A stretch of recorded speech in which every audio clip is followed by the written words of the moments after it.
ANM training selection test 2013 का ये paper है। महिला स्वास्थ्य कार्यकर्ता 2013, 14 जुलाई 2013 को इसका एग्जाम हुआ था। यहाँ पर लिखा हुआ है एएनएम टीएसटी 2013 सेट। ये यहाँ पर प्रश्न पत्र है।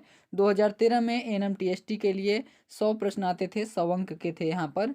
और टोटल पेज यहाँ पर दिया गया है 48 बुकलेट का। और उस समय एग्जाम ऑनलाइन मोड से नहीं बल्कि ऑफलाइन मोड से होता था। तो एएनएम टीएसटी 2013 में कौन कौन से प्रश्न आए थे और उनका आंसर क्या होगा, इसके बारे में इस वीडियो में कंप्लीट जानकारी दूंगा। लेकिन उससे पहले अगर आपने हमारे चैनल को अभी तक सब्सक्राइब नहीं किया है तो कृपया चैनल को सब्सक्राइब कर लें।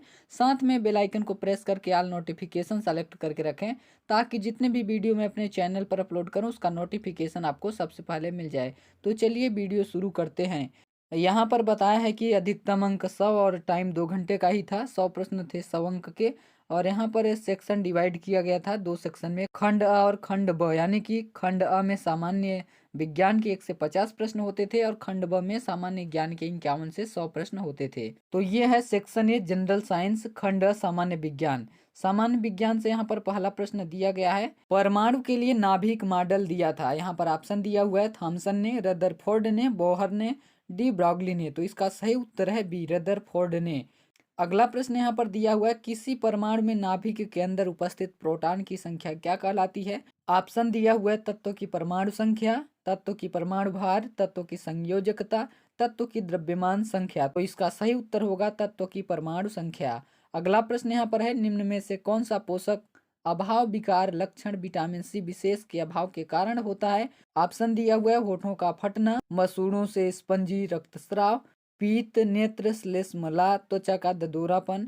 तो यहाँ पर सही उत्तर होगा मसूड़ों से स्पंजी रक्तस्राव, बी नंबर। अगला प्रश्न यहाँ पर दिया हुआ है, मानव शरीर में पाए जाने वाले निम्न तत्वों में से किसकी मात्रा सबसे ज्यादा है। ऑप्शन दिया हुआ है लोहा, सोडियम, फास्फोरस, कैल्शियम। तो यहाँ पर सही उत्तर होगा डी, कैल्शियम। अगला प्रश्न दिया हुआ है, कुष्ठ रोग का कारण होता है विषाणु, जीवाणु, माइकोप्लाज्मा, प्रोटोजोआ। तो इसका सही उत्तर होगा बी, जीवाणु। अगला प्रश्न यहाँ पर दिया हुआ है, प्रशीतन खाद्य परिरक्षण में मदद करता है। ऑप्शन यहाँ पर दिया हुआ है जीवाणुओं को नष्ट करके, जैव रासायनिक अभिक्रियाओं की दर कम करके, एंजाइम क्रिया नष्ट करके, खाद्य पदार्थ को बर्फ की परत से ढक करके। तो यहाँ पर सही उत्तर है जैव रासायनिक अभिक्रियाओं की दर कम करके, ऑप्शन नंबर बी। अगला प्रश्न यहाँ पर दिया हुआ है, निम्न में से कौन सी गैस प्रकाश संश्लेषण प्रक्रिया के लिए आवश्यक है। ऑप्शन दिया हुआ है carbon monoxide, carbon dioxide, nitrogen, oxygen. तो यहाँ पर सही उत्तर है बी, कार्बन डाइऑक्साइड प्रकाश संश्लेषण के लिए आवश्यक है। अगला प्रश्न यहाँ पर दिया हुआ है, किस शारीरिक प्रक्रम में थ्रोम्बिन का संबंध है। ऑप्शन दिया हुआ है उत्सर्जन, प्रजनन, रक्त जमाव, वृद्धि। तो यहाँ पर सही उत्तर होगा ऑप्शन नंबर सी, रक्त जमाव। अगला प्रश्न यहाँ पर दिया हुआ है, घड़ी की सेकंड की सुई का कोणीय वेग होता है। ऑप्शन दिया हुआ है 1 रेडियन प्रति सेकंड, 60 रेडियन प्रति सेकंड, पाई रेडियन प्रति सेकंड, पाई बटा 30 रेडियन प्रति सेकंड। तो ऑप्शन नंबर डी सही होगा, पाई बटे 30 रेडियन प्रति सेकंड। अगला प्रश्न यहाँ पर दिया हुआ है, एक साइकिल सवार 10 मीटर प्रति सेकंड की गति से चल रहा है। यदि साइकिल के प्रत्येक पहिए की त्रिज्या 45 सेंटीमीटर है तो पहिए का कोणीय वेग होगा। ऑप्शन यहाँ पर दिया हुआ है 22.2 रेडियन प्रति सेकंड, 44.4 रेडियन प्रति सेकंड, 11.1 रेडियन प्रति सेकंड। इनमें से कोई नहीं। तो सही उत्तर होगा ऑप्शन नंबर ए, 22.2 रेडियन प्रति सेकंड। अगला प्रश्न दिया हुआ है, प्रारंभिक अवस्था में स्थिर एवं द्रव्यमान के पिंड पर एक निश्चित बल लगाया गया है। एक निश्चित विस्थापन होने पर अर्जित वेग समानुपाती होगा। ऑप्शन दिया हुआ है under root M, 1/√m, m 1/m। तो यहाँ पर ऑप्शन नंबर बी सही है, 1/√m। अगला प्रश्न दिया हुआ है, यदि किसी पिंड की गतिज ऊर्जा 4 गुनी हो जाती है तो उसका संवेग होगा। ऑप्शन दिया हुआ है अपने प्रारंभिक मान का 3 गुना, अपने प्रारंभिक मान का 4 गुना, अपने प्रारंभिक मान का 2 गुना अपरिवर्तित रहेगा। तो यहाँ पर सही उत्तर होगा ऑप्शन नंबर सी, अपने प्रारंभिक मान का 2 गुना। अगला प्रश्न यहाँ पर दिया हुआ है, दाब की इकाई होती है। ऑप्शन दिया हुआ है न्यूटन प्रति मीटर स्क्वायर, न्यूटन प्रति मीटर, जूल, जूल प्रति सेकंड। तो यहाँ पर ऑप्शन नंबर ए सही होगा, न्यूटन प्रति मीटर स्क्वायर। अगला प्रश्न दिया हुआ है, सरल रेखा में गति करने के लिए एक पिंड को निश्चित शक्ति दी जा रही है। टी समय में पिंड द्वारा तय की गई दूरी समानुपाती होगी। ऑप्शन दिया हुआ है टी का पावर 3/2, टी का पावर 1/2, टी का पावर 3/4 और टी का पावर 2। तो यहाँ पर ऑप्शन नंबर ए सही होगा, टी का पावर 3/2। अगला प्रश्न यहाँ पर दिया हुआ है, एक दोलन पूरा करने में सरल लोलक द्वारा किया गया कार्य होगा। ऑप्शन दिया हुआ है 0, 2π√L/G, अनंत, इनमें से कोई नहीं। तो यहाँ पर ऑप्शन नंबर ए सही होगा, 0। एक दोलन पूरा करने में सरल लोलक द्वारा किया गया कार्य 0 होता है। अगला प्रश्न यहाँ पर दिया हुआ है, एक मशीन 5 सेकंड में 20 जूल कार्य करती है, इसकी शक्ति होगी। ऑप्शन दिया हुआ है 100 वाट, 0.25 वाट, 4 वाट, इनमें से कोई नहीं। तो यहाँ पर ऑप्शन नंबर सी सही है, 4 वाट। अगला प्रश्न दिया हुआ है, ऊंचे स्थानों पर पानी 100 डिग्री सेल्सियस से कम ताप पर उबलता है क्योंकि। ऑप्शन दिया हुआ है वायुमंडलीय दाब कम होने से, क्वथनांक कम हो जाता है, गुरुत्वाकर्षण बल कम हो जाता है, हवा घनी होती है, इनमें से कोई नहीं। तो यहाँ पर ऑप्शन नंबर ए सही है, वायुमंडलीय दाब कम होने से क्वथनांक कम हो जाता है। अगला प्रश्न यहाँ पर दिया हुआ है, जब किसी वस्तु को गर्म किया जाता है तो इसके अणुओं। ऑप्शन दिया हुआ है कि गति तेज हो जाती है, कि ऊर्जा कम हो जाती है, का भार बढ़ जाता है, का भार कम हो जाता है। तो यहाँ पर ऑप्शन नंबर ए सही है कि गति तेज हो जाती है। अगला प्रश्न यहाँ पर है, आदर्श गैस का ताप इंगित करता है उस गैस के अणुओं की। ऑप्शन है कुल ऊर्जा, औसत ऊर्जा, कुल वेग, औसत गतिज ऊर्जा। तो यहाँ पर ऑप्शन नंबर डी सही है, औसत गतिज ऊर्जा। अगला प्रश्न यहाँ पर दिया हुआ है, मनुष्य के शरीर का ताप होता है। ऑप्शन दिया हुआ है 32 degree Fahrenheit, 37 degree Celsius, 32 degree Celsius, 100 degree Celsius. तो यहाँ पर ऑप्शन नंबर बी सही है, 37 डिग्री सेल्सियस।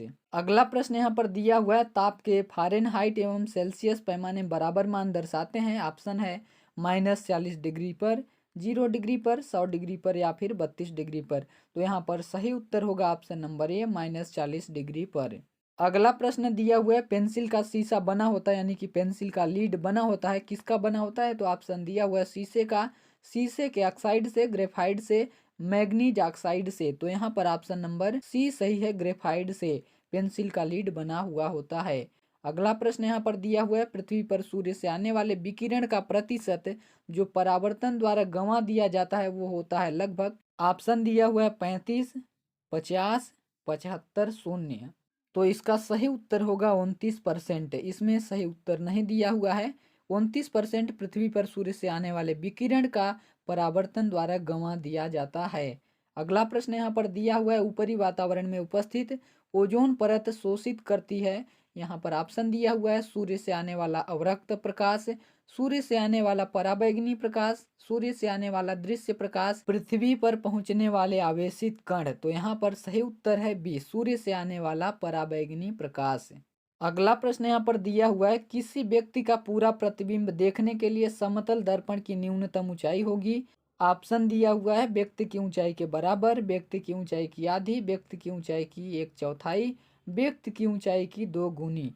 तो यहाँ पर सही उत्तर होगा ऑप्शन नंबर बी, व्यक्ति की ऊंचाई की आधी।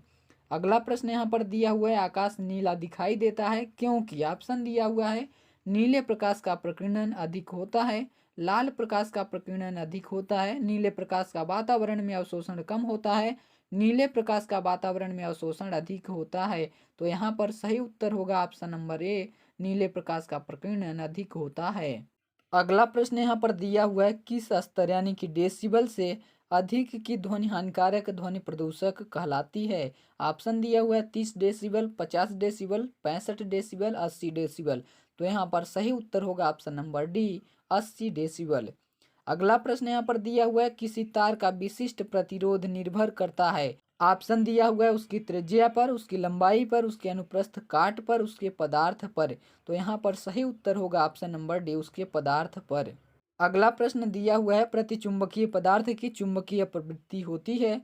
ऑप्शन दिया हुआ है अल्प तथा ऋणात्मक, अल्प तथा धनात्मक, अधिक तथा ऋणात्मक, अधिक तथा धनात्मक। तो यहाँ पर ऑप्शन नंबर ए सही है, अल्प तथा ऋणात्मक। अगला प्रश्न दिया हुआ है, पृथ्वी के वायुमंडल में जिस गैस की अधिकता के कारण ग्रीन हाउस प्रभाव होता है वह है। ऑप्शन दिया हुआ है carbon dioxide, oxygen, nitrogen, argon. तो यहाँ पर सही उत्तर होगा option number A, carbon dioxide. अगला प्रश्न है, पृथ्वी की सतह पर समुद्री आवरण है। ऑप्शन दिया हुआ है 50%, 25%, 71%, 10%। तो यहाँ पर ऑप्शन नंबर सी सही है, 71%। अगला प्रश्न यहाँ पर दिया हुआ है, मृग तृष्णा उदाहरण है। ऑप्शन दिया हुआ है ध्रुवण का, पूर्णांतरिक परावर्तन का, विक्षेपण का, विवर्तन का। तो यहाँ पर ऑप्शन नंबर बी सही है, पूर्णांतरिक परावर्तन का उदाहरण है मृग तृष्णा। अगला प्रश्न दिया हुआ है, निम्न में से मिश्रण नहीं है। ऑप्शन दिया हुआ है हवा, पारा, दूध, सीमेंट। तो यहाँ पर ऑप्शन नंबर डी सही है, सीमेंट, क्योंकि सीमेंट मिश्रण नहीं है बल्कि सीमेंट मिश्रण का कंपोनेंट होता है। अगला प्रश्न यहाँ पर दिया हुआ है, अम्ल वर्षा निम्न द्वारा पर्यावरण प्रदूषण से उत्पन्न होती है।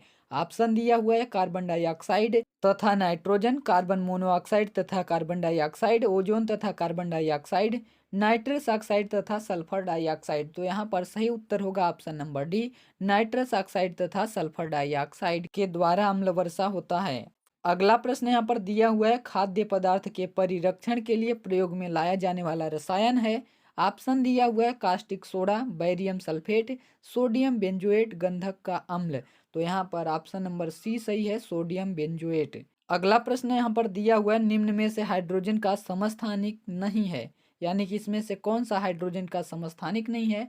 ऑप्शन दिया हुआ है प्रोटियम, इरिटियम, ड्यूटीरियम, ट्रिटियम। तो यहाँ पर ऑप्शन नंबर बी सही है, इरिटियम हाइड्रोजन का समस्थानिक नहीं है। अगला प्रश्न है, उदासीन विलयन का पीएच मान होता है। ऑप्शन दिया हुआ है 8, 5, 7, 0। तो यहाँ पर सही उत्तर ऑप्शन नंबर सी 7 है, यानी कि उदासीन विलयन का पीएच मान 7 होता है। अगला प्रश्न दिया हुआ है, पानी एवं NaCl के मिश्रण को पृथक्कृत किया जाता है। ऑप्शन दिया हुआ है ऊर्ध्वपातन द्वारा, वाष्पन द्वारा, निथार कर, छान कर। तो यहाँ पर ऑप्शन नंबर बी सही है, वाष्पन द्वारा, यानी कि इवेपोरेशन के द्वारा पानी एवं NaCl के मिश्रण को अलग किया जाता है। अगला प्रश्न यहाँ पर दिया हुआ है, कार्बन का अक्रिस्टलीय अपर रूप है। ऑप्शन दिया हुआ है हीरा, ग्रेफाइट, फुलेरिन, कोक। तो यहाँ पर ऑप्शन नंबर डी सही है, कोक कार्बन का अक्रिस्टलीय अपर रूप है। अगला प्रश्न है, निम्न में से कौन सा विटामिन रक्त स्कंदन हेतु आवश्यक है। ऑप्शन दिया हुआ है vitamin A, vitamin B12, vitamin के, विटामिन डी। तो यहाँ पर ऑप्शन नंबर सी सही है, विटामिन के। अगला प्रश्न है, प्रकाश वर्ष इकाई होती है। ऑप्शन दिया हुआ है दूरी की, समय की, द्रव्यमान की, प्रकाश की तीव्रता की। तो ऑप्शन नंबर ए यहाँ पर सही है, दूरी की, यानी कि प्रकाश वर्ष दूरी की इकाई होती है। अगला प्रश्न यहाँ पर दिया हुआ है, वह तारा समूह जो निश्चित आकृति में व्यवस्थित होता है कहलाता है। ऑप्शन है आकाशगंगा, नक्षत्र, एंड्रोमीडा, सौर मंडल। तो यहाँ पर ऑप्शन नंबर बी सही है, नक्षत्र। अगला प्रश्न यहाँ पर दिया हुआ है, महाविस्फोट सिद्धांत यानी कि बिग बैंग थ्योरी के अनुसार ब्रह्मांड की आयु है। ऑप्शन दिया हुआ है 13.8 × 10⁻6 वर्ष, 13.8 × 10⁻7 वर्ष, 13.8 × 10⁻8 वर्ष, 13.8 × 10⁻9 वर्ष। तो यहाँ पर सही उत्तर होगा ऑप्शन नंबर डी, 13.8 × 10⁻9 वर्ष। अगला प्रश्न यहाँ पर दिया हुआ है, अंतरिक्ष में भारत द्वारा भेजा गया प्रथम उपग्रह था। ऑप्शन है भास्कर, रोहिणी, आर्यभट्ट, एप्पिल। तो यहाँ पर ऑप्शन नंबर सी सही होगा, आर्यभट्ट। अगला प्रश्न दिया हुआ है, एक माइक्रोन लंबाई बराबर होती है। ऑप्शन दिया हुआ है 10 मिलीमीटर, 10⁻4 सेंटीमीटर, 10⁻4 मीटर, 10⁻4 सेंटीमीटर। तो इसका सही उत्तर होगा इनमें से कोई नहीं, क्योंकि एक माइक्रोन बराबर होता है 10⁻6 मीटर। अगला प्रश्न दिया हुआ है, परम शून्य ताप होता है। ऑप्शन दिया हुआ है 273 degree Kelvin, 273 degree Celsius, -273 degree Celsius, -273 degree Fahrenheit. तो यहाँ पर सही उत्तर होगा option number C, -273 degree Celsius.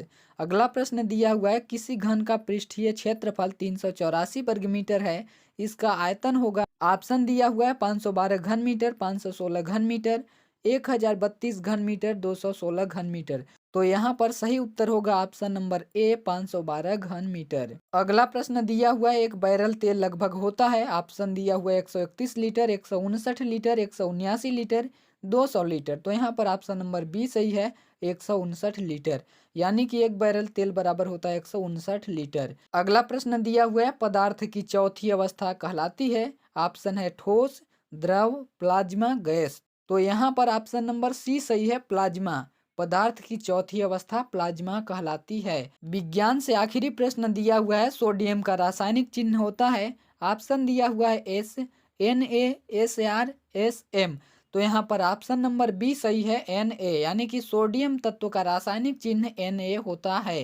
तो ये था जो एनएम ट्रेनिंग सिलेक्शन टेस्ट 2013 में विज्ञान विषय से 50 प्रश्न आए थे, इनका आंसर मैंने आपको बता दिया। अगर इस वीडियो से रिलेटेड आपके मन में कोई भी प्रश्न या फिर कोई भी कंफ्यूजन है तो नीचे कमेंट के थ्रू पूछ सकते हैं, इसका रिप्लाई ये सुन एज पॉसिबल दिया जाएगा। आई होप कि ये वीडियो आपको काफ़ी पसंद आया होगा। अगर वीडियो पसंद आया तो वीडियो को लाइक करें, अपने फ्रेंड्स के साथ ज़्यादा से ज़्यादा शेयर करें और चैनल को सब्सक्राइब करके बगल में बेल आइकन को प्रेस करके ऑल नोटिफिकेशन सेलेक्ट करके रखें, ताकि जितने भी वीडियो मैं अपने चैनल पर अपलोड करूं उसका नोटिफिकेशन आपको सबसे पहले मिल जाए। Thanks for watching this video.